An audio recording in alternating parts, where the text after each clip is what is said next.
And welcome to Banter, the Radio 4 panel game where we try to establish what's hot and what's not. I'm Andrew Collins, and joining me to hammer out top threes in categories covering anything from Placido Domingo to Gala Bingo are Will Smith. Hello. Simon Day. Hello. Lynn Ferguson. Hello. And Richard Herring. Hello.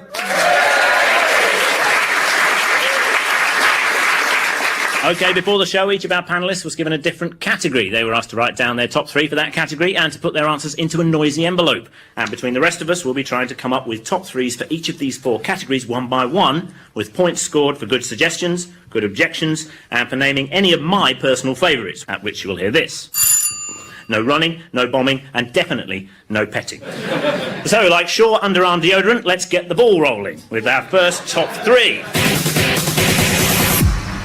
Our first category is your top three British buildings. Now, in each round, whoever filled in the envelope for that particular category sits out the chat. In this case, that's Richard Herring. So if you sit this one out, please. Sorry, Richard. No. Will Smith, you're on the end. Would you like to start us off? The Trocadero Centre. Right, in London, for those living outside London. Because where else can you buy blue sweets, a toy cat in a bag, and have your photo taken like a Wild West outlaw, all to a deafening house beat? It's very much how I imagine the inside of Dr. Fox's head. That's what I think it's like in there. Plus, it's a fantastic ready-made Borstal. Just wall it up. It's just full of truanting chavs.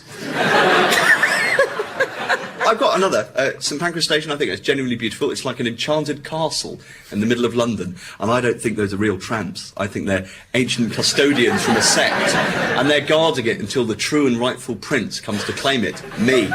There's also lots of runaway kids in St Pancras, and they've come down, the dad's kicked them out, and they're in misery, they've got no money, so, you know, the prince's thing, I don't know. No, it's lovely image. It's a lovely image, but the reality is pigeon shit and prostitutes. Now, Simon Day, you're very much a Cockney. Any buildings in London that you like? No. The Royal Observatory in Greenwich. Oh, it's beautiful. That is enough. It's a beautiful building, and it's got a red ball which goes up and down.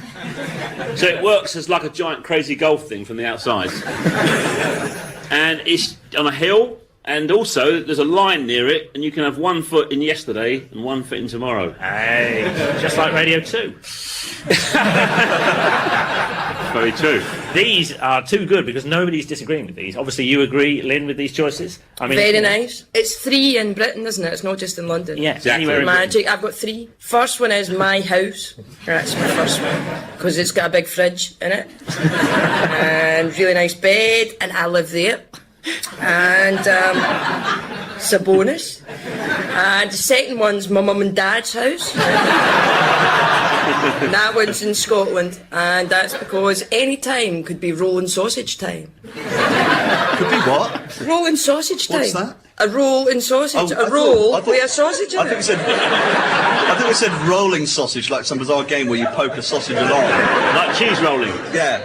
Actually, in Scotland, we have flat sausages, so the whole poking thing doesn't go too well. Deep fried. You can, but there's fat, quite a lot of fat in a flat sausage, so if you deep fry it, that's just over-gilding the lily. I'm going to give you a point for that because you can't argue with that. Do you want my third one? Yes. My third one is the Natural History Museum. That's very nice. No, because it's got a big dinosaur in the hall. That's good. It's got a big dinosaur in the hall. Any other building in the world, on the planet, where you walk in, big dinosaur. Anyone? Other natural history museums elsewhere? Yeah, in the world. Nobody like castles. Edinburgh Castle. Thank you. Edinburgh Castle's brilliant. Plus, it was Hitler's favourite building. That's not a recommendation, just because he liked it. But he actually wanted it as his headquarters. That's why he didn't let them bomb Edinburgh. He wanted to save that, and I like the idea of that he's kind of just thinking really far ahead. He's not worried about the Russian winters or actually, defeating the British RAF. He's like, you guys conquer Europe, I'm off to chew some carpets. Lighthouses. They're good, aren't they? What, white ones, pale ones? Whatever, they're erotic. Yes, that's true. They are. Tower Bridge? Is that a building? Yeah. House of Commons. House of Commons, House of Parliament with the Big Ben thing and all that. That's good. Big clock. It's got a big clock, yeah. Got a big clock. You can always see what time it is. Magic. That's true. House of Commons, yeah. Yeah. That's, Didn't Gail you've got Porter to. Eh? project her naked body on the side Oh, of Big Ben? she didn't do it, did she? No. No. Gail Porter's image was projected onto the... Well, she had nothing to do with it. No. Just chance. It was pure chance. She walked in front of the projector. What's that? He took the photo. The dome? Sorry. No. I just like the arrogance of the government. It just was amusing.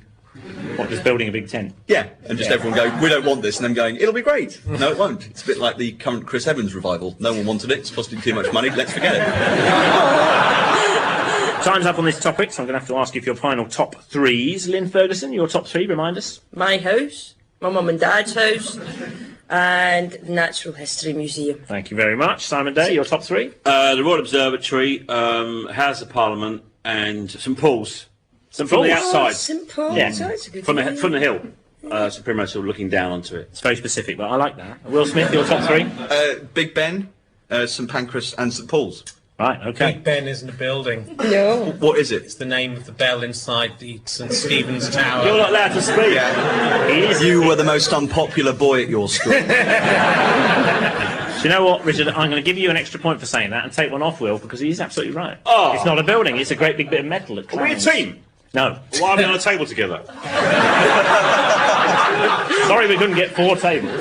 You are very much playing for yourself here. Okay, well, I'd rather be in the team. No, you can't be in the team. All right, carry on. So, we have chalked up some scores here, but you can all score some more bonus points if any of your 3 answers are in Richard Herring's envelope. So, Richard, please let us know what are your top 3 British buildings, please. Stonehenge. Ah! That's not a building, it's a Neolithic monument. You're saying it wasn't built? It's a building. Well, like Big Ben wasn't built. It was forged. If I was on your team, I'd answer back, but Step in. I'm with him. The Tower of London, which is That's not a another building. historic- And St Paul's Cathedral, because I'd like to turn it into flats.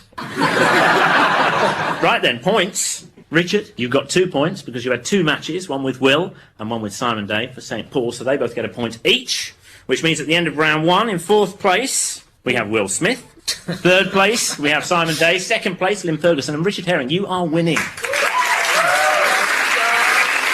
Without hardly You talking. didn't do anything, how's that fair? He lied about a bell. Okay, now for one of our quickfire rounds. This one is called Either Or, where we award points not for the answer, but for the reason behind it. Richard, you're up first. So either or then.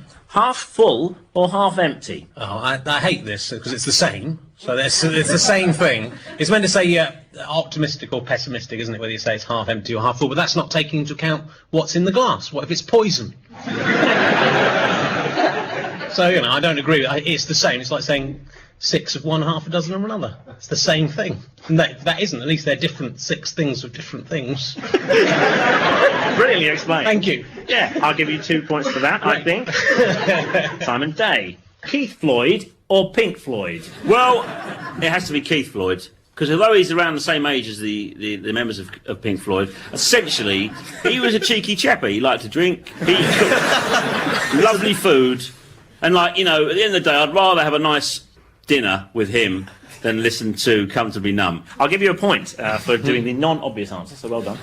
Lynn, here's yours. Oh, sorry. Incompetent or incontinent? I would definitely rather be incontinent because that happens to people from time to time anyway, doesn't it? From time to time, everybody's had a wee bit of whoop like that, right? But if you are competent, you can do something about it. Stay Do you know in. what I mean? So you can go, had an accident, don't worry, I've sorted it out. A number of points, I think, for that. We'll finally go to Will Smith. Donkey Kong or Don Quixote? Don Quixote, because Nick Kershaw never did a song about Donkey Kong.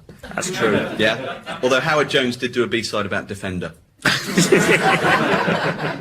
That's fine. I'll give you a point for logic there. That's very good. We'll add those points to our scores, and we'll move straight on to our second top 3. So, Lynn Ferguson, you're sitting this round out. Please sit back as we bash out the top 3 dead rock stars.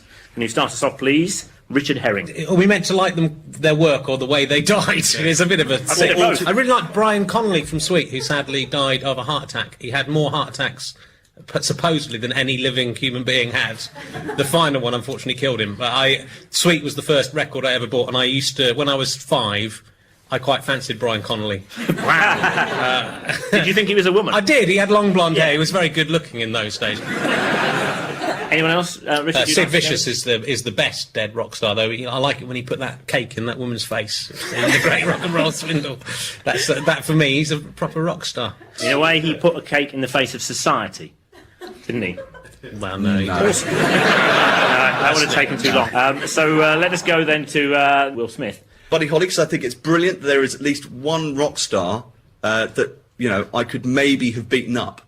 You know, if he looks like I could probably take him if he was a bit drunk and I attacked from behind, whereas all the others would slaughter me. Why? It's round very seriously, and I got quite emotional because, you know, I don't think it's funny. And I've gone for 3 really important rock stars: Kurt Cobain, Freddie Mercury, and Jimi Hendrix. What, and you think none of them are funny?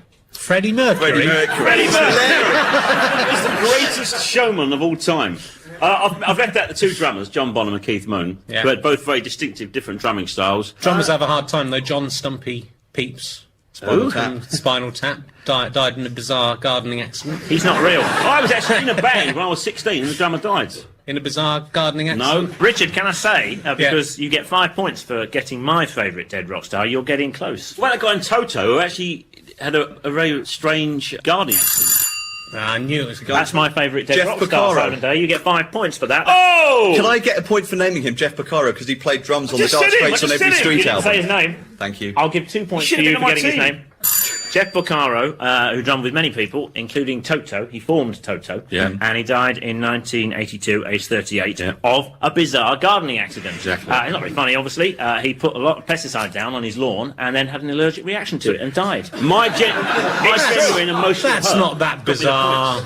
No one's mentioned Elvis. Is he Now, too obvious? He's on my list. Go on then. Elvis, because, you know, he's brilliant, you know, greatest rock star ever, and died on the toilet straining for a poo, which, you know, doesn't get better than that. It gets a lot better than that, doesn't it? Yeah, it does. Yeah, that's the worst it Not can dying on the toilet rupturing your innards for a start would be better than Is doing he still alive? I thought he was still alive, living with Bruce Lee.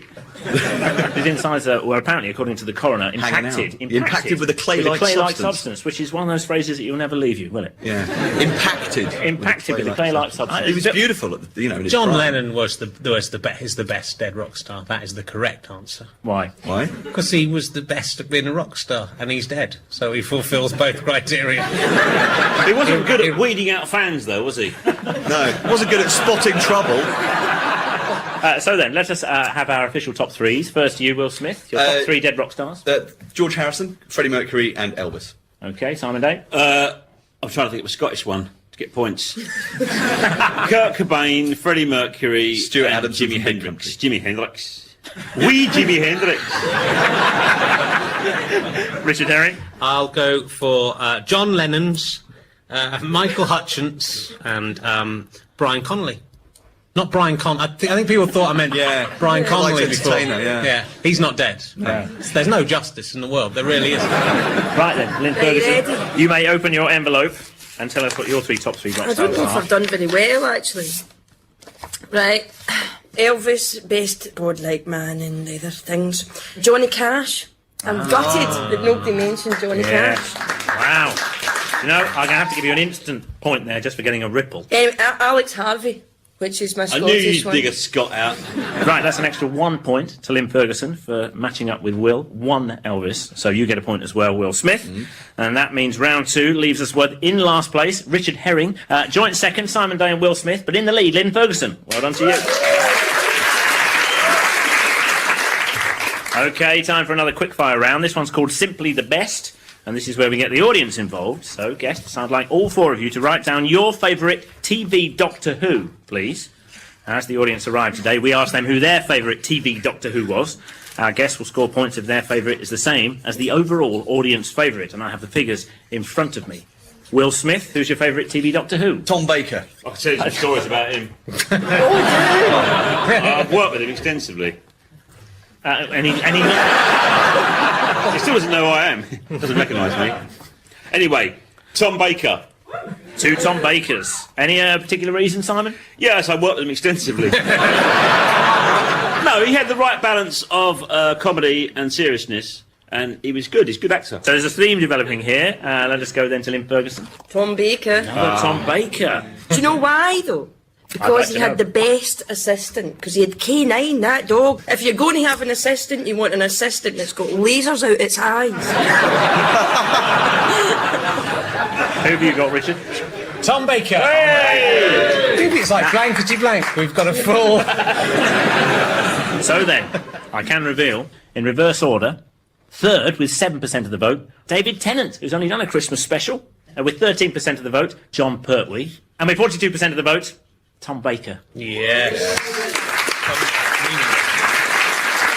It's the Tom Baker love-in, frankly, which means 5 points to all four of you, which doesn't affect the score. So it's your own fault, really, for not being more original, like this one person in the audience who put next to the category Other, Wurzel Gummidge.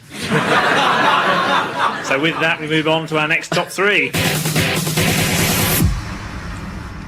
And it's time for your top three foreign words this time. Simon Day, you're sitting this one out. So what do you think, Lynn Ferguson? First one is aperitif, Nice.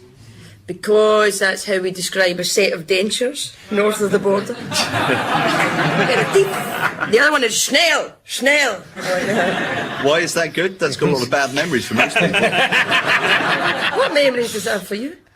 Well, I grew up in Jersey. Schnell, yeah, come in. But you're only 12. What does it mean? Fast. Quicker. See, fast doesn't sound scary, Fast, does it? fast. Well, imagine that being yelled at you in bed, though. That would really terrify you. Schnell. That's where it's best. Is it? The third one is muchas gracias, right? Because, not particularly because of the phrase, but my dad, we went out to a sort of posh French restaurant one time, and all the waiters were like, and the waiter, this really sneery waiter, put this stuff in front of my dad, and my dad just had that face, right? It was like a dog chewing a wasp. And as the guy went away, my dad went, muchas gracias. And then he turned to us and he went, I see they like it when you talk for him. You can have points for that. That's very good. It's nice to know. Here's a great German word. Deep breath. Donnerdamm Schiff Art Gesellschaft Kapitten Frauenverband Sie Wurzeln Aufwart and Siedschädigungsram Nordnung Richtlinen. 5 points. Is that your favourite word? No, I've never heard of it. What does it mean? Well, it says here it loosely means, and you think, well, you could get this specific. I can't imagine there's much nuance in this. It means the Danube Steam Navigation Company's Captain's Wives Federation for Basic Remuneration Expenditure Guidelines. I think that's a brilliant word. That's 119 letters. That's a brilliant word. Yeah. You can have a point on behalf of the Germans who made that word up. I also like the word Udini. That's what the Jawas say in Star Wars. They say it all the time. It seems to be useful in many situations. It could be look out, stormtroopers, hands off my droid, or just simply crikey. So any foreign words down your end, Richard? That you'd Yeah, like to I share? like Schadenfreude, because I get a sense of delight whenever I hear anyone mispronounce it. Point for Two. being clever. Thank you. I think thought you know- that was very Radio 4. Menage à trois is my crowd pleasing. Has that happened? I'm stuck at the moment having a menage à un, so with, I like this. It's not my favourite. My second favourite, so no points, is citron pressé, and it's basically squeezed lemon juice. It's really nice. No one has got my absolute favourite, though. I don't know whether you want to just cast around to see if you can get it. Denouement. Good. bivouac, Brilliant. It's not it, but it's pretty- igloo. Is that a foreign word? That's foreign Yeah, word. of course it is. It's from Eskimo, isn't it? Then Inuit. Inuit. Auf Wiedersehen und schönes Wochenende. What does that mean? Goodbye and have a nice weekend. That's That brilliant. sounded so much ruder. That's German, isn't it? We had a teacher called Mrs. Davis, and she made us say Auf Wiedersehen und schönes Wochenende on the Friday lesson, because we were going to have a nice weekend. But we always said it on the Tuesday lesson as well, because we just like saying schönes Wochenende. But, still if with I'm you in now? Germany and I'm saying goodbye to someone and it's Friday, they love me. Well, none of you have got mine, so I'll tell you what it is. Sudoku. Oh, how boring. Which means fast in Japanese. No, it doesn't. It means we didn't actually invent this puzzle. That's what it means, because they didn't invent They didn't? Sudoku. Is it No, Carol they didn't Vorderman? invent it. They didn't invent it. It was invented by Carol Vorderman. Vorderman's a good foreign word. Vorder is Dutch for woman who is almost as clever as her. So So let's get your top threes then. Richard Herring, what are your top 3 foreign words, please, mister? Menage à trois, in flagrante delicto, and in vino veritas. What's the last one? In wine is truth, which isn't true. But when I've drunk a lot of wine, I talk a load of rubbish. Lynn, what are your favourite 3 words? Aperitif, muchas gracias, and probably dos cervezas, because that's the best I can do in Spanish. 2 beers. That's all you need in Spain. Yeah, dos cervezas. Will Smith? Udini, the Jawa catch-all, the long German word, and guafa, which is Spanish, and you can just apparently say it to a lady. It just means you're very attractive and they don't take offence. That's nice. So then, please, Simon, open the envelope. It's like the Oscars, isn't it? Or the Brits. Bellissimo, Nice. status quo, and Fran Davidosi. I've got that, Lynn. Lynn. Scottish word. Should have gone there.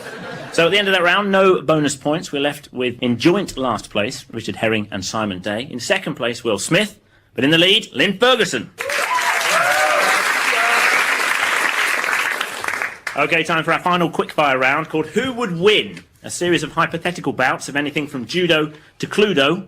Again, it's points for reasons, not answers. So, Richard Herring, who would win on Mastermind? Magnus Magnusson or John Humphreys? They've both got all the answers, so they'd both probably come out equal. You're going to have a point for that, Thank I you. think.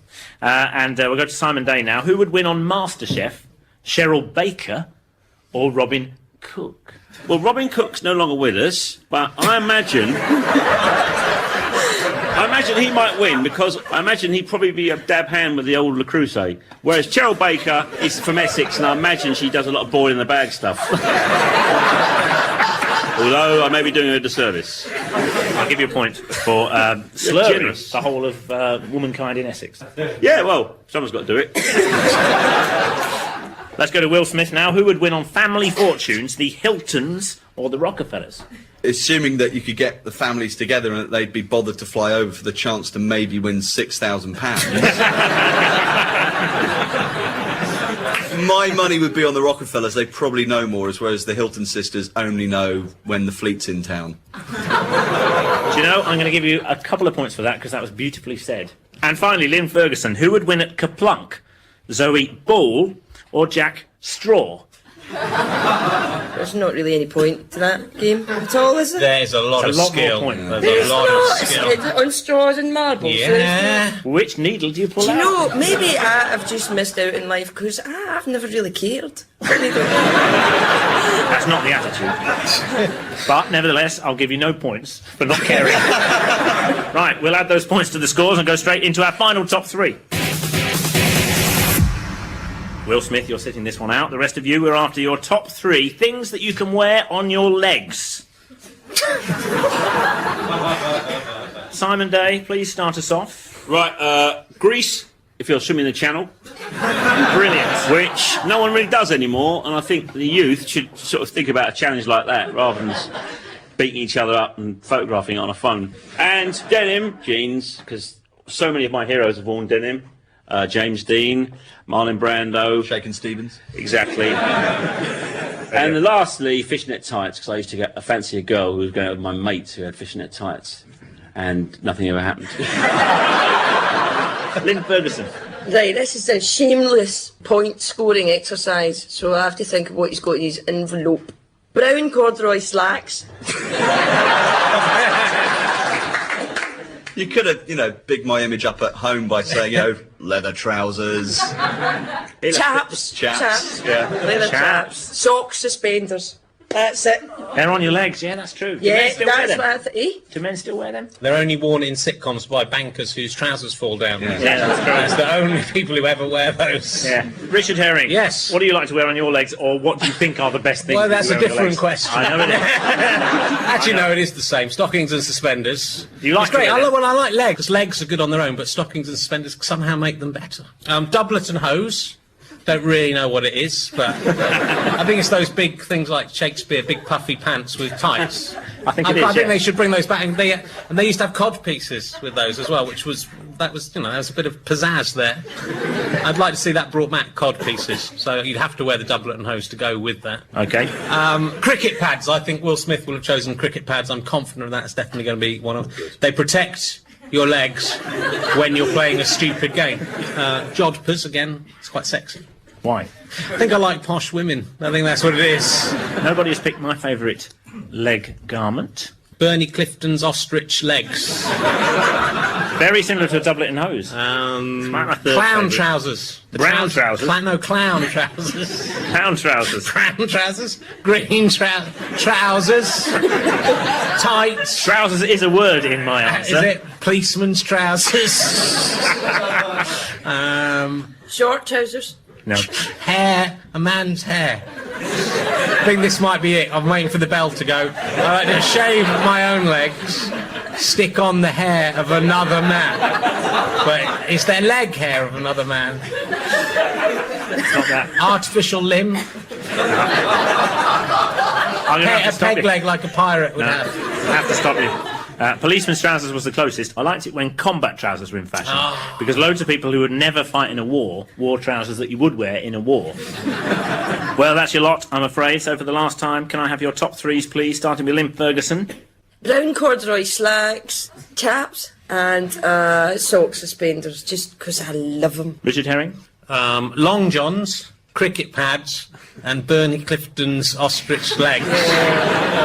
And Simon Day, what have you ended up with? Grease, fishnet tights, and denim jeans. Excellent. Right. Unfortunately, the scores are currently as close as Tony Hadley and the rest of Spandau Ballet. So these last points are unlikely to make the slightest bit of difference. However, Will Smith, please open your envelope and let us know what are your top three things you can wear on your legs. I will, and I like the way you're all trying to guess what I might put down, and thereby making me out to be some kind of archaic freak. So, just for the record, my three favourite things to wear on the legs are trousers,